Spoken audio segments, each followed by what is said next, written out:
This is Maureen Kafkas, the Brain BS coach, here to tell you about the episode today. In this episode, I speak with Dr. Robyn Tiger, who works with physicians to help them learn how to manage their own stress.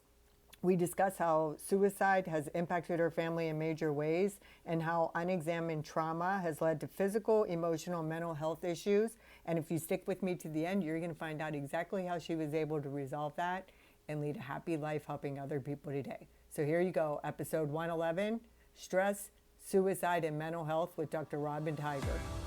Welcome to the Brain BS podcast, the podcast where thought work, emotional intelligence, and universal law come together to empower humans to cut the crap and finally master their brain BS. It is time to stop blaming everybody else for your problems and start taking responsibility for your own life and emotional state. I am your host, Maureen Kafkas, a doctor of occupational therapy, a certified life coach, and an expert on brain BS. My mission is to motivate you to learn how to live consciously and manage your mind on purpose so you can create a life free of needless suffering. Now, who does not want that? Let's get started.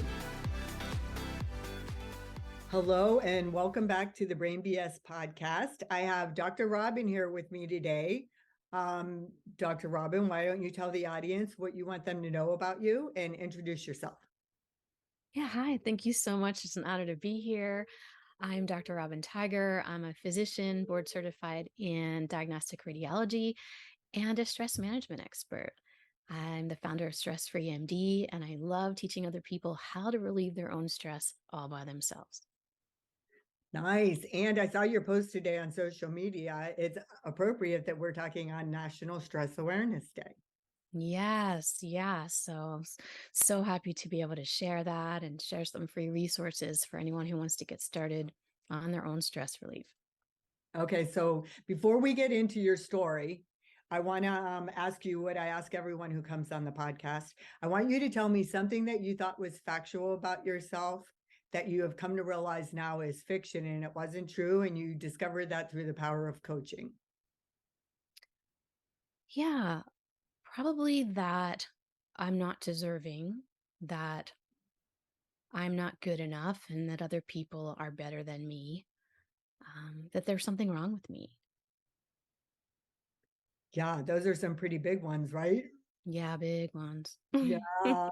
So, and as if people who have listened to this podcast before, or if they're listening for the first time, they're going to get a pretty good idea of what kind of thoughts that creates for somebody in their life, what kind of results come from that. So, why don't we go into your story now? Before you start telling everyone, though, I just want people to know that I had put in a post on social media looking for anybody who wanted to talk about suicide awareness. And this was some time ago. And then all kinds of different things happened. And I got really sick with COVID. So we had to put it on the back burner.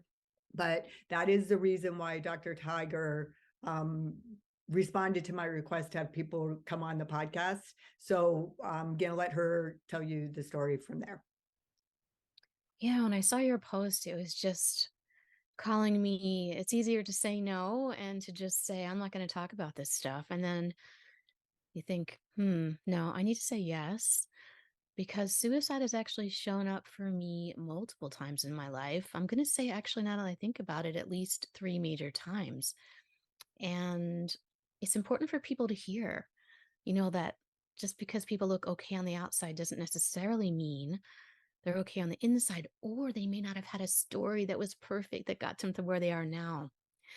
So when I was 7 years old, I was all of a sudden a child of a single parent because my father, who'd been suffering with manic depression, died from suicide. And for several years, he used to call me from what I thought was his work, because I thought that he was on a work trip, checking in with me. And I came to understand later that he was in a psychiatric hospital every time he was gone. And Oh, whenever he would come home, I'd say, "What did you bring me?" And he would take me out and buy me something. So that was actually kind of the normal thing. Dad goes on a trip, he calls me, he comes home, and he takes me out and he buys me a toy. Because there wasn't anything for him to buy me at the psychiatric hospital, but I didn't know. And right. so, Can yeah, I just ask you yeah. how your mom dealt with that with you? That must have been so hard for her. And then like the secrecy around something like that would impact the energy of the whole family, right? Yeah, I mean, my parents were young. They were in their upper 20s. My mom had 3 kids, all under the age of 7, me being the oldest. And I don't remember that being anything other than normal because that was my normal. Right. And it was I remember one winter day in January when I came home and I got off the bus. My babysitter was there to bring me home, walk me from the bus stop to my house. And she had my siblings with her, and the door was locked and we couldn't get in the house. And we just went next door because there were no cell phones. There was no internet. There was just you go to your next door neighbors and you wait. And my mom came home and, she brought us in the house. And it was then that we realized that my father had died from suicide and that, he had locked the door and that's why we couldn't get in the house. And so that was my very first experience with that. And I want everyone to also hear my language died from suicide because we frequently hear committed suicide, which is an act that has a sort of negative connotation, right? And when we say someone dies from a heart attack or someone dies from diabetes or someone dies from a motor vehicle accident. So we like to think of the brain as being an organ that doesn't work properly, just like everything else. And so it sounds better and it feels better and it makes sense to use the word from, which is why I use that language. Yeah, And I love so, that. I yeah. think that's a really good thing to point out because I'm guilty of that myself. But whenever I have people on the podcast, I learn more and more about language and how important it is. So it's definitely from now on, I'm going to make the effort to say died from suicide because you're right. Mhm. It does committing it makes it sound like the person was totally okay and in the frame of mind to do something actively on purpose. Yeah. Yeah. So it's just an organ like any other part of the body that doesn't work right. Something happens, you get sick.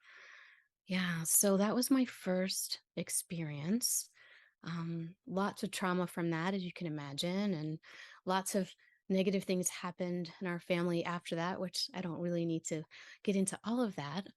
Fast forward, I carried with me from that point the things that we talked about, right? Something's wrong with me because why would my father do that? At the time, I didn't understand. I was 7. He must not love me. Why would he leave me? I'm not good enough. Not deserving. Everyone else is better because their fathers didn't do that, right? So I realized later on in my life that I carried all of that from that early age. It didn't stop me from going on to do what I wanted to do, was be a doctor, go to medical school, learn how to take care of other people. But I carried those thoughts with me all through my childhood, all through my education, all through college, all through med school, into practice, and so on.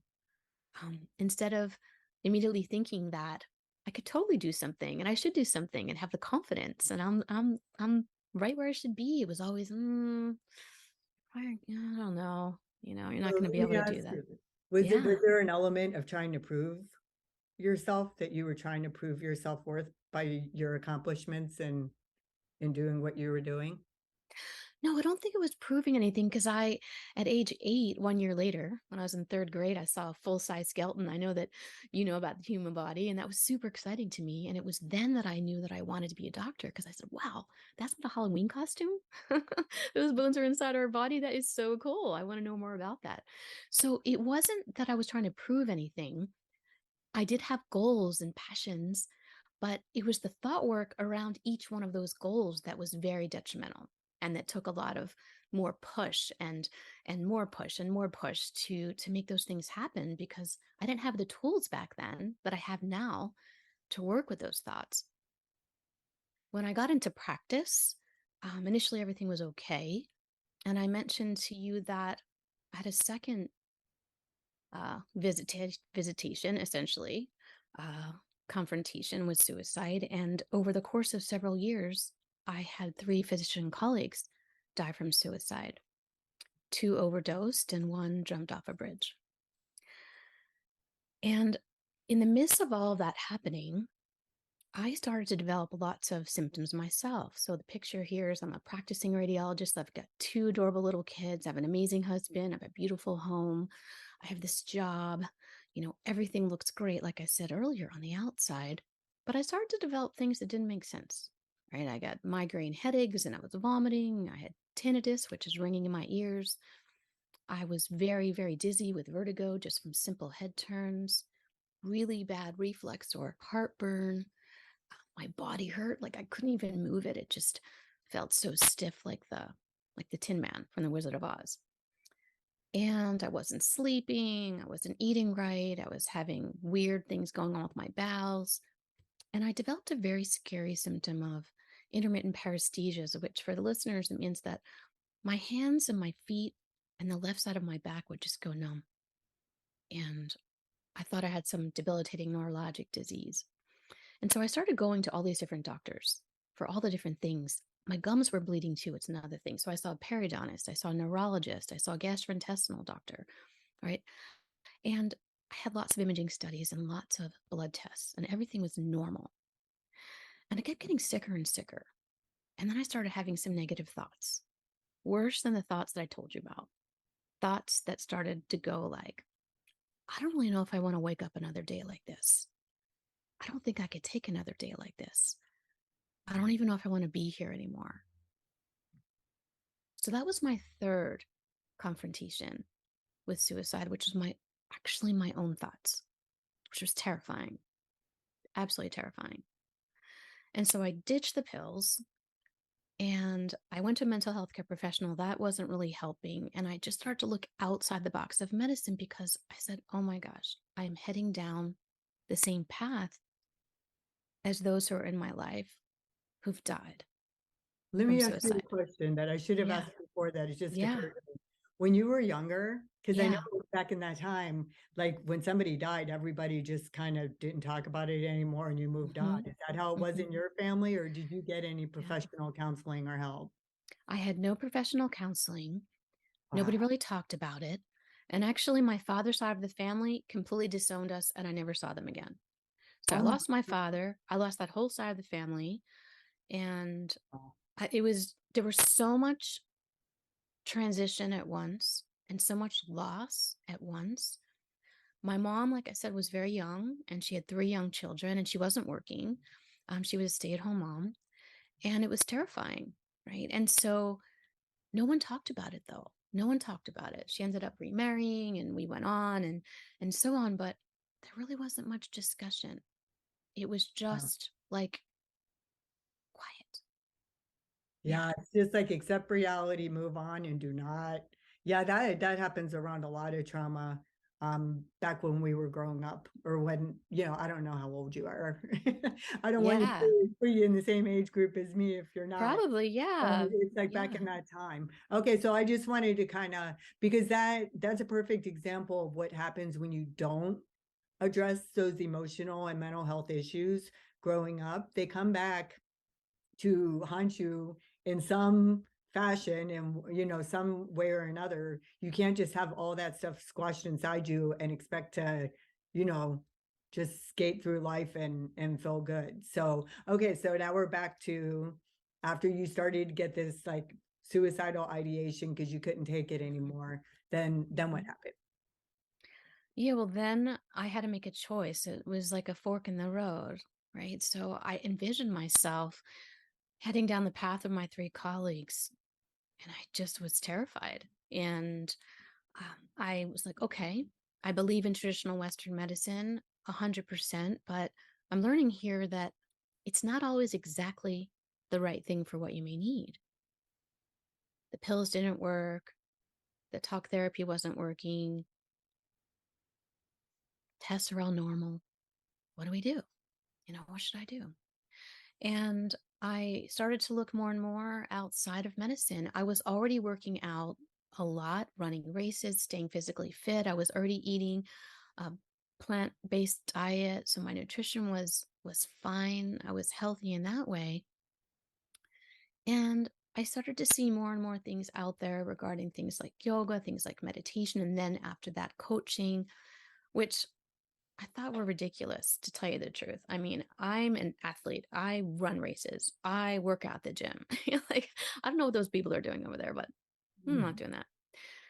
But I kept seeing this advertisement for this like Yoga 101 series, which was down the road from my house. And I started to hear more and more about how people were feeling better. And I didn't want to go by myself. So I asked my neighbor who's a nurse and I said, "Hey, you want to go check out this class with me?" And she just kind of rolled her eyes, and I rolled my eyes. And I said, "Look, it's a new year. Let's just give it a try. And if it's terrible, if it sucks, I'll take you out to dinner. We'll just have girls' night out." Right. So I remember it being a very busy day at work. I can't tell you how many biopsies I did, how many cases I read. I got home, I helped my kids with their homework, made the dinner, cleaned up, got them bathed, put them in their pajamas, and it was like had to get to this thing by 7:30 at night. I walked in like exhausted with like one eye open, questioning why I was even there. And after the first session, it was over, and I just had all of this clarity and peace and calm. And I wasn't even tired anymore. My body felt relaxed. It was just unbelievable. And I had no idea what happened. And so we're in the medical field. So our left brains start going, right? What the heck?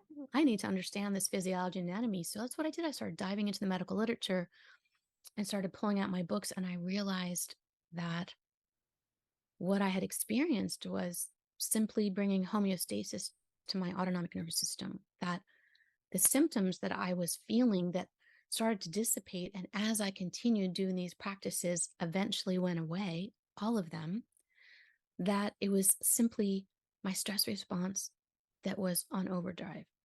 And it was causing all of this inflammation and doing all the things it's supposed to do when there's a real emergency, except there was no emergency. It was Okay, just stuff I going my want to brain. stop you here because I think it's important to point something else out too.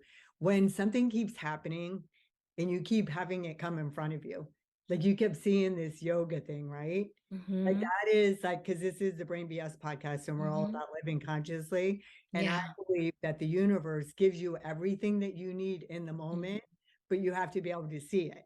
And it Yeah. oftentimes doesn't look the way that you think it's going to. Mm-hmm. And then when we make our decisions, we will go, it will use our mind frequently instead of like really getting in touch with our higher self and our intuition. It sounds like you got this message so many times that there was a part of you that knew, even though you were exhausted and tired in the whole day and you weren't, you just kind of knew that this is something you should do. So I just want to point that out because so many people don't follow through and do it. And the answer like doesn't look the way you think it's going to all the time. Yeah, I kind of think of that as when you go into a store and something looks really horrible on the hanger, and the person's like, "It looks different when you put it on." And you're like, "Oh, I don't know if I want to try that on." And you Yeah, try it that's a on good and you're point. like, "That's amazing." Or like when food doesn't look so good and someone's like, "You really got to taste it." I don't know if I want to eat that. And then you taste it, and it's like, "This is amazing." Right? So that's what it kind of reminds me of as you're describing it. Those are the things I was thinking about. So you're absolutely right there. Yeah. Yeah, well, people suffer so much when they're getting all the answers and they think their prayers aren't being answered. So I just like to bring that up whenever I can because you're not alone. You have everything that you need right in front of you, but it's Hmm. just like, law of polarity. You have to be able to see it. Okay, Yeah. so go ahead. Yeah. Sorry, I just want to point out these things as we go for other people who haven't Yeah. had the same success as you as yet. Yeah. No, no, I think it's great that you're doing that. So, as I mentioned, continue to go to these classes, and the symptoms I described to you, the migraines, the reflux, the tinnitus, the vertigo, the pain in my body, the numbness in my hands. I mean, when I tell you that I couldn't feel the steering wheel, it would just come on and I couldn't feel the steering wheel. I couldn't feel the biopsy gun in my hand. I couldn't feel a knife as I'm cutting up vegetables. I mean, this was terrifying. Even that symptom over time went away. And I continue taking the classes, and as we love knowledge, we love learning. I decided I wanted to learn more, never thinking I would teach anybody anything. This was really just for me. So I went into yoga teacher training just so that I could learn more. And it was there that I learned about the field of yoga therapy. So for people that don't know, yoga teacher training is a base level of 200 hours.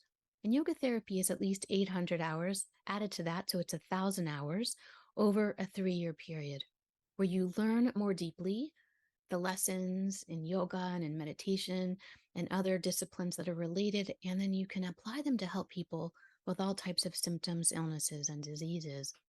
So that was like doctoring in a different way. And I said that I need to do that. So after I learned to become a yoga teacher, I went on to study yoga therapy for 3 years. I went on to study meditation more deeply for 3 years. And I started integrating these tools that I had been learning in helping other people. The coaching piece was the mindset piece. So far, I've only talked about the body pretty much, right? So bringing that homeostasis to the body. But there were still some issues with thoughts that would come up. And I learned about life coaching several years later. And that was like that missing piece that brought the whole thing together. How can we bring that balance to our body and actually learn to work with our thoughts as well?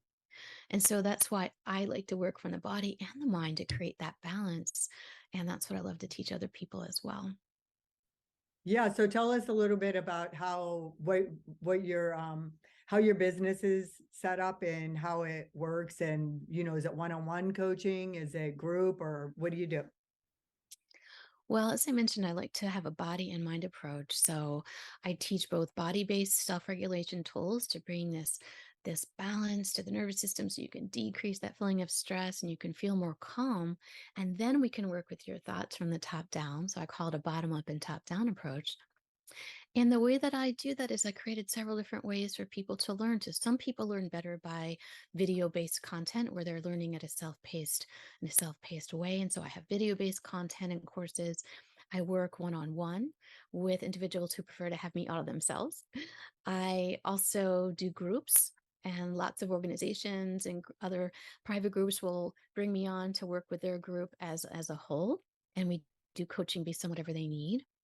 And I have a podcast called the Stress Free MD Podcast, where I teach short, actionable tools in about 15 minutes or less, because I know how busy people are, particularly the medical community, but the world is very busy.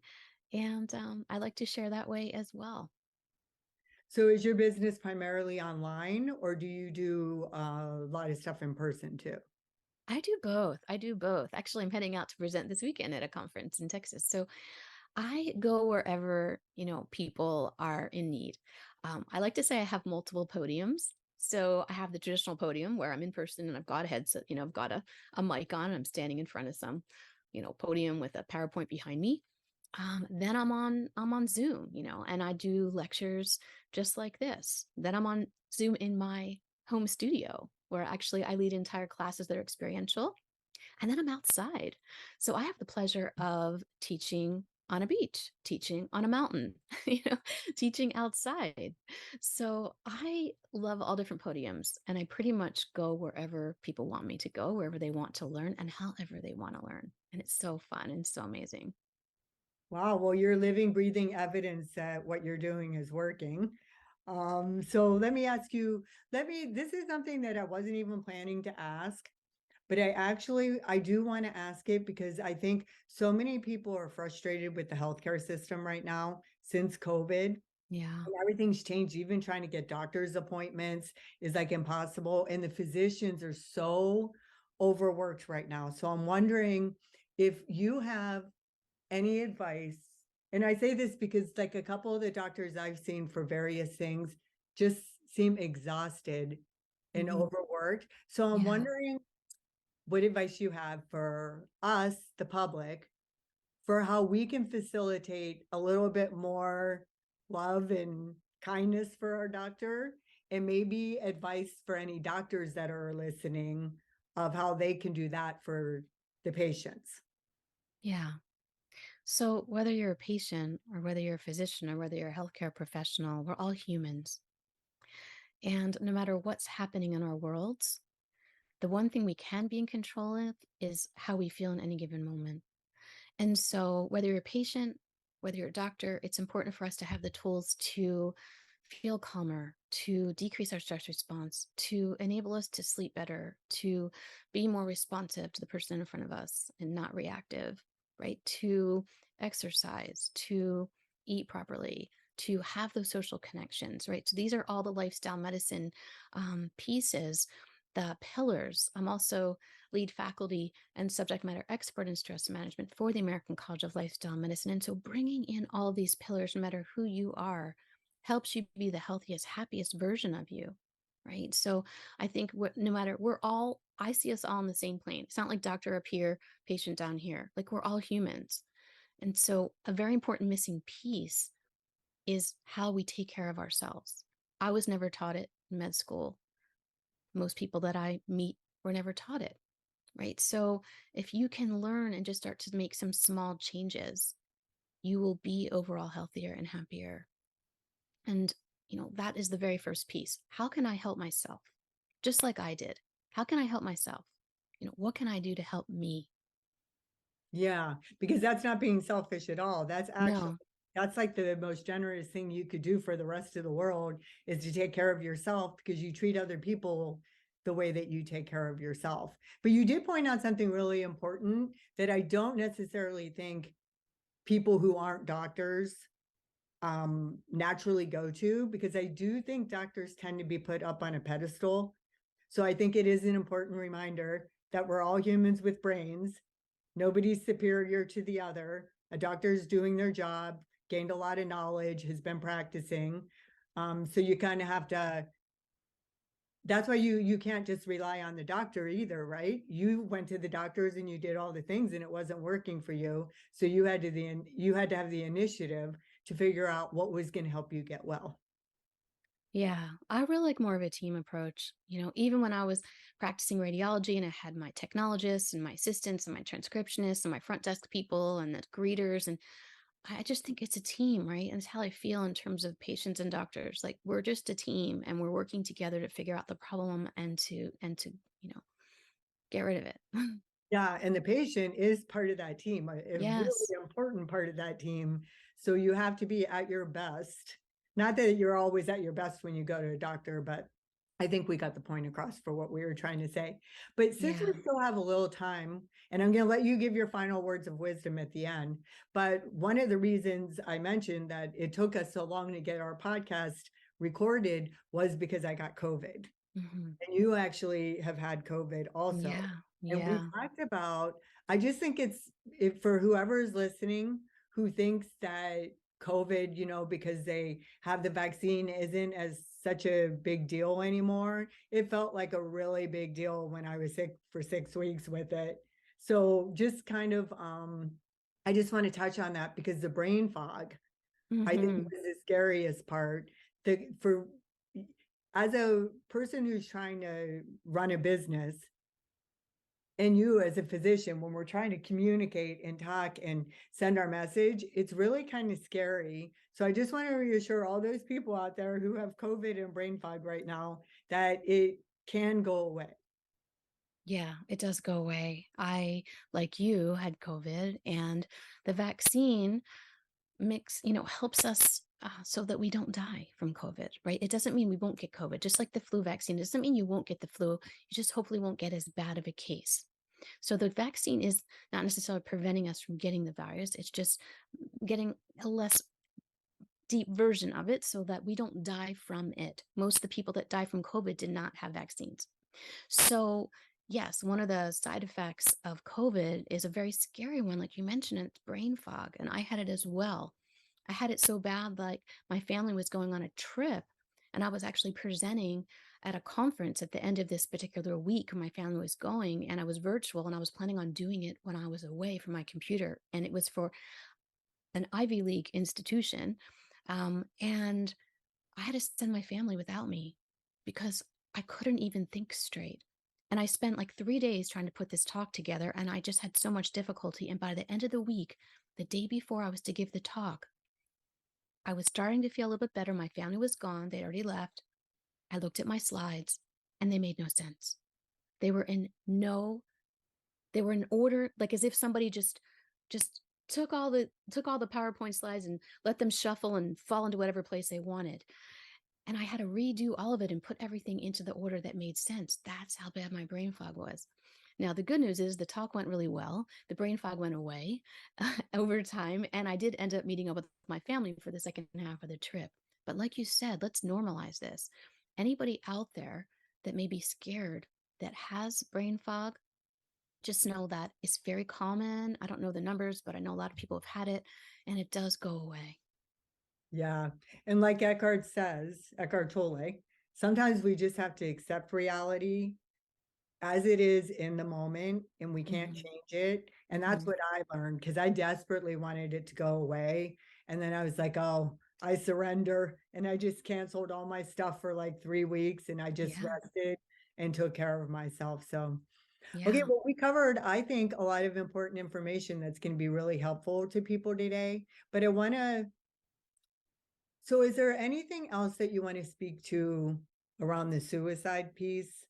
Around like, is that something that what's that like for you? Do you share that with people openly, or is that something like you have to decide and pick and choose do you feel like you're walking around with the secret, or how does it feel to have someone that you love at such a young age when you weren't able to process it? How is that for you to talk about now in your day-to-day life? Well, initially, I felt abandoned and less than and horrible about myself and, what happened. But now I just look through the lens of love and compassion with the understanding that it had nothing to do with me. And it was just a chemical imbalance that my father was experiencing, and that his brain wasn't working properly. Like I said earlier, just like any other organ in our body. And I have no problem discussing it. I would like to make a distinction between something organic, like my father suffered from, which was a chemical imbalance, and the suicidal ideation that I was experiencing, because that is something that we can take control of and we can reverse with coaching. So, a very important distinction here. Sometimes people need medication, they need psychiatrists, they need psychologists, they need mental health care professionals and hospitals and things to help them get better. But sometimes it's related to our thoughts about the situations that we've experienced that cause us to feel this way. And those times are the times that we can be active and proactive in our lives and reverse how we're feeling. Yeah. And it's going to take me, I might have just said committed suicide because that's a new thing that I'm learning with the language. I did the same thing in drug overdose awareness week. Mm, I learned that you don't call someone a drug addict because that's not the sum of who they are. They're someone who is addicted to drugs. So it's yes. all a learning experience. And my brain, even though it has the best of intentions and wants to the idea is just be open to it and slowly recognize that people are so much more than how they died or how they suffered, right? They're like a whole Right. human being. And here your dad, when he would come home, he'd want to take you to buy you a present. I mean, when you think about what it must have been like for him, Hmm. it's kind of heartbreaking, right? Because he Yeah. knew what was going on Yeah. and what was happening and you didn't. So, well, Yeah. so I really, really appreciate you sharing this story with all of us. And I'm so happy for you that you had the initiative to go to that yoga class because it did really create momentum for you. And it was just like one thing after another that got you on your path to healing. And if you didn't make that decision, well, you probably would have kept seeing the yoga. So it would have kept coming back to you. Something else would have inspired you to start that journey. So do you have any final words of wisdom about anything before we go, or were you able to say everything you had to say? Well, I would just like to let people know that if they feel anything that I'm describing today, that they're not alone and that they have their own superpowers to learn how to feel better by themselves. They just need to know what they are and not to feel badly for not knowing, because even me as a physician never learned in all of my training. It was all things that I learned after the fact. And that if you really, really are suffering, please reach out. Please reach out and get help. I want you to reach out. Yeah, because you really can get better. It's Yeah. possible. Yeah. Yes. Okay, well, I think that's a great place to end it. Thank you for being here. Audience, I'm sure you learned something valuable here today. I'll see you next episode. If you like what you heard here today, I would really appreciate it if you would follow the Brain BS podcast, do a quick review, give me 5 stars, and share it with everyone you know. You can interact with me and request topics for the podcast or to be interviewed in the podcast in the Brain BS podcast community on Facebook. You can also go to www.thebrainbs.com to sign up for the Brain BS updates and get to know me better. Thank you so much for listening to my podcast and spreading the word. Always remember, the only thing standing between you and the more fulfilling life is understanding your Brain BS and choosing to live consciously every day, all day long.